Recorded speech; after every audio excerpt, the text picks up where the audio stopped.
Assalamualaikum warahmatullahi wabarakatuh. Alhamdulillah, puja dan puji syukur kehadirat Allah Subhanahu wa Ta'ala yang telah memberikan rahmat dan hidayahnya sehingga saya masih bisa mengerjakan sekaligus menjelaskan tentang penilaian rencana pembelajaran yang ada di sekolah dasar. Salat serta salam kita aturkan kepada junjungan kita Nabi besar Muhammad SAW, kepada keluarganya, sahabatnya yang insya Allah beliau akan memberikan syafaatnya kepada kita umatnya di yaumil akhir nanti. Amin amin ya rabbal alamin. Yang terhormat dosen pengampu mata kuliah Ibu Pika Arifin SPD MPD.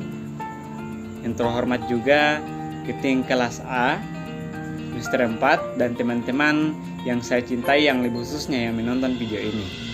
Baik teman-teman sekalian, di sini saya akan menilai tentang rencana pembelajaran yang dalam hal ini di kelas 3, yaitu tema 3 tentang kegiatanku, subtema 2 kegiatan pagi hari, yang dimana memuat muatan pembelajaran pendidikan Pancasila dan kewarganegaraan atau yang disingkat sebagai PPKN.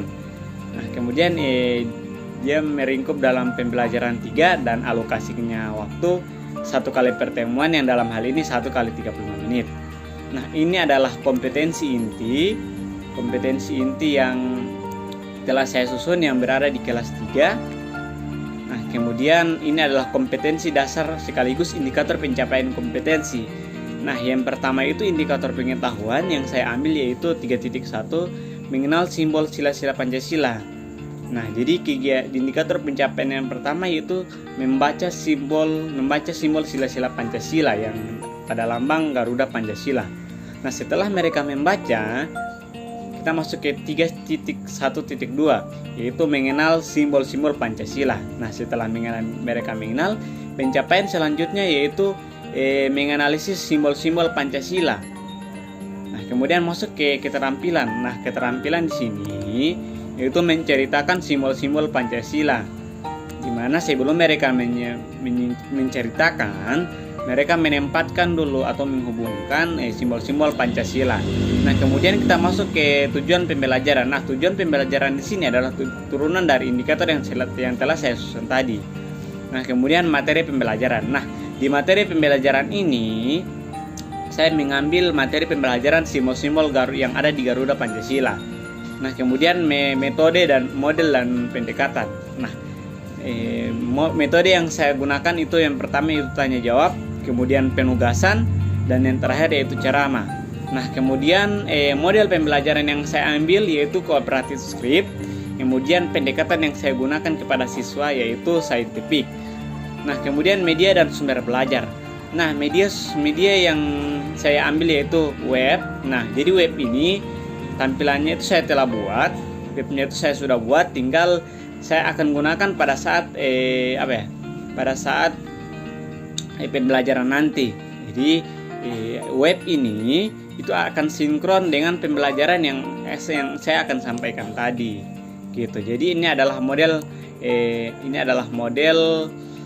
media pembelajaran yang saya ambil yaitu web. Nah, kemudian selanjutnya itu teks itu materi, kemudian yang terakhir yaitu LCD. Kemudian sumber belajar yang saya ambil yaitu buku tematik terpadu kelas 3, kelas 1 tema 3 di kurikulum 2013. Kemudian langkah-langkah pembelajaran di sini, jadi saya tidak akan menjelaskan secara terstruktur, tapi inti-intinya saja. Yang pertama itu mungkin guru menyampaikan ataupun menyapa kehadiran ataupun kepada siswa yang ada di kelas. Kemudian guru mengajak siswa untuk menyanyikan lagu Garuda Pancasila. Mengapa saya mengambil Garuda Pancasila, teman-teman? Karena menurut saya lagu ini sinkron dengan materi yang kita akan sampaikan nanti. Nah, ini adalah yang lain dan sebagainya, dimana siswa membaca materi yang saya bagikan, kemudian saya suruh analisis lagi. Terus kemudian saya juga membagikan LKPD kepada siswa, dan setelah mereka kerjakan itu LKPD, mereka akan menceritakan ataupun menjelaskan hasil LKPD yang telah mereka kerjakan tadi. Nah, setelah semua itu telah dilaksanakan, guru dan siswa menyimpulkan pembelajaran kita hari ini, gitu. Dalam artian evaluasi ataupun refleksi gitu. Nah, kemudian masuk ke penilaian. Nah, untuk penilaian sikap kepada siswa nanti modelnya seperti ini dan rumusnya juga seperti ini. Nah, untuk penilaian pengetahuan, di sini saya ambil penilaian itu penilaian formatif, yaitu penilaian pada proses pembelajaran. Nah, yang pertama dalam segi pengetahuan. Nah, di segi pengetahuan ini saya akan push melalui LKPD yang saya akan buat ini. Ini adalah model LKPD. Jadi penilaian pengetahuan itu disinkron dengan penilaian pengetahuan yang telah saya buat ini.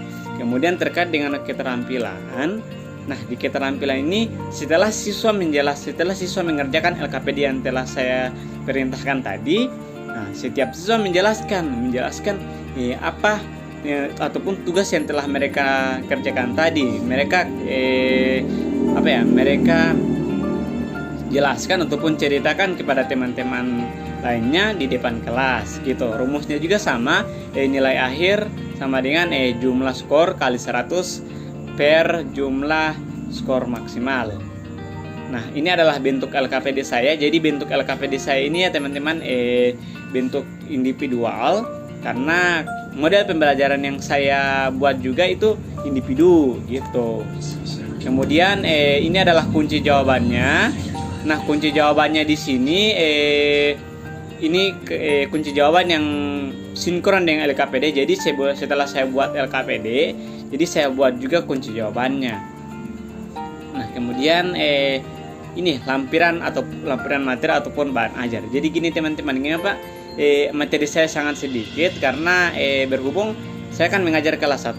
Nah, mana mungkin kalau misalkan saya mengajar terlalu banyak teks. Nah, maka dari itu saya hanya mengambil inti-intinya saja ataupun kata-kata yang memang sesuai dengan pemikiran anak SD yang dalam hal ini kelas rendah, yaitu kelas 1. Gitu teman-teman. Nah, mungkin itu adalah penilaian ataupun penjelasan saya tentang RPP yang saya buat ini. Mohon maaf jika ada salah-salah kata. Wassalamualaikum warahmatullahi wabarakatuh.